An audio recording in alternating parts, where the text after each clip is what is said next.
So you're 15 days out. So like, and you saying it's different for everybody. And so like, what is it like for you? Like I said before, 15 days away from a fight is different from everybody. Some guys start tapering now. Me, for wrestling, we push it a little bit. So I'm going to push this week. This is actually probably going to be my most miserable, hardest week of training camp.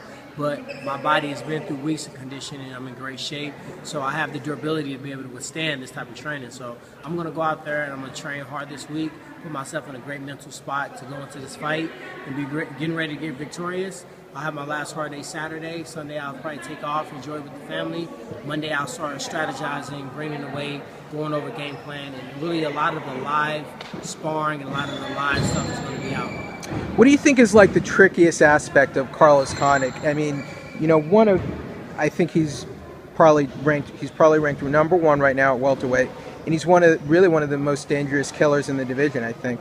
Ranking to me is a number. I think on paper, the only sports that's played on paper is football. When you flick it through the uprights, I think that you have to go out there and you have to compete in the fight. So for me, I've never been a huge fan on ranking and guys, he's ranked this, because in my mind, it's all about style matchups. A guy that's ranked 25th can match up very well with a guy that's ranked #1. So to me, it's identifying what this guy brings to the table, knowing what his threats are, but also forming my gifts around those things, not completely acknowledging he's great at this, he's a killer at that, he's a submission artist, he's active on his back, he's a point fighter, but I really got to see what he does and then find out how can I employ my will, how can I put my game plan, how can I defend what he's trying to do, and then go on my offense. So that's really been the whole camp, focusing. You have to appreciate what he does, you have to appreciate his resume, his credentials, and how he brings it every fight. And I don't expect the B- Carlos Condit. I expect the A+ Carlos Condit. Each fight, he's a young guy. He's not that old. He's a couple years younger than me. So he's still getting better. And I expect him to be better in this fight than he's ever been. And that's the Carlos I want to fight anyway. I mean, like, I guess a good example of like rankings being just a number and not really telling the whole story is like when King Mo fought Emmanuel Newton the first time. I think Mo was like a lot of people ranked him in the top 10 of his weight class, and I don't know if Emmanuel Newton was even considered in top 25, and he knocked him out, and then he came back and he beat him again later. Yeah, when people were still ranking him above Newton. Emmanuel Newton trained with my striking coach, Arnold Chon, a guy I trained with quite a bit, and I think, sometimes when you go on camp with positive people, that make the world a difference. Some guys have a hard time believing in themselves. Like for me, everybody would say, Tyron, you're a great athlete, you're one of the best in the sport, you're going to be a future champion. Not until I realized myself and I started to believe in myself that those things were true, and that I would be a champion, and that I am one of the best fighters in the world. That's when you get the product in the cage. So I think he had a self-actualization moment when he realized that, I can beat Muhammad Nawal, I can win this fight, I can go out there dominant fashion. I knocked him out. Everybody said it was a fluke. I can come back. And Mo's a friend of mine, and I think he'll come back stronger than ever. But, sometimes we have to realize who we are for ourselves first. And I think that's a path to greatness. And I think I definitely can tell you feel that way about this fight with Carlos. Yeah, I didn't ask for this fight because I planned on losing. I'm not in a position in my career where I'm just trying to take a fight to make a payday. And if I lose, it's not that big of a risk. Yeah, it is a big risk because it's not often you get to climb up the ladder, get to #1 contendership, and fight for a world title. I'm putting myself in a position, taking my destiny in my own hands, asking for a fight, which I feel if the risk is high, the reward is higher. If I beat him, I'm fighting for the UFC world title. I don't have to fight 3 or 4 fights in between. Our welterweight is a ton of killers in our welterweight division. It's the best division in the UFC. And for me to fight the top guy they have to offer right now, be confident that I can beat him, puts me in a great spot, mentally going into the world title fight. Has bulk of the training been going at American Top Team? Yeah, I did some training at American Top Team, also on American Top Team on my own, ATT Evolution. So I've been doing some of the training there. I got, Jordan Meehan there now training with me. Got a kid named Taylor Crawl.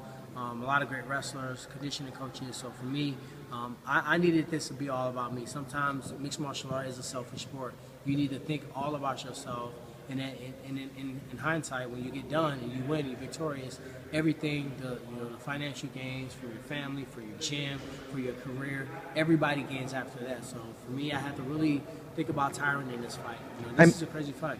I mean, you're a person, I think, you always seem to exude like a really positive attitude, a really great attitude. And we're here at, you know, the Boys and Girls Challenge Club here in Los Angeles. And do you plan on, I guess, spreading that message and sharing that message today with these kids? For sure, you know, outside of mixed martial arts, you know, talking to kids and motivationally speaking or doing seminars, I enjoy that more than anything, you know, sometimes more than fighting, because I feel like God has given me these gifts. You know, the reason why I nicknamed myself the Chosen One, because I feel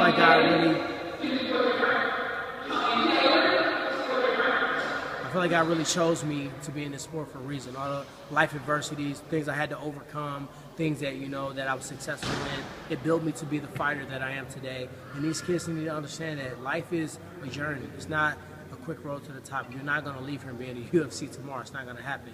You got to be patient with the process, be ready to put in the work, and really, you know, put yourself in a division, you know, a position where you can be successful. And just last thing, any people you want to thank, give a shout out to, sponsors you want mentioned? Yeah, you know, first and foremost, I want to thank my family, you know, my wife and my assistant Julia, my team, American Top Team. They've really been instrumental in making sure that I can focus on training, taking all the duties of my gym. You know, also American Top Team, they've had my back. I've never been with another team, and it's my goal and my job to make our team the #1 team in the world, and that comes by getting us the first championship, starting #1, and really having a team mindset and the family mindset. So I want to thank those guys. Obviously, you know, my sponsors, Dobbs Tire, they've been with me since day one. Miami Restaurant, the Woodley family, Whiteman McDonald's, all these guys, Strange Donuts. I got a ton of support for this fight, and it's just amazing to have all these guys, you know, like MindBody, Sky Zones, a lot of unorthodox sponsors that have made my training camp where I can go and buy, you know, supplements or running shoes or gloves or hotel room or fly somebody from Canada without economically, you know, being stressed about it. So I really appreciate all the support. And stay tuned. UFC 171, March 15th. Carlos Khan and Tyron Woodley is going down. Don't American blink. Airlines Center, Don't Dallas, blink. Texas. Man, I am not. Thank you so much, man.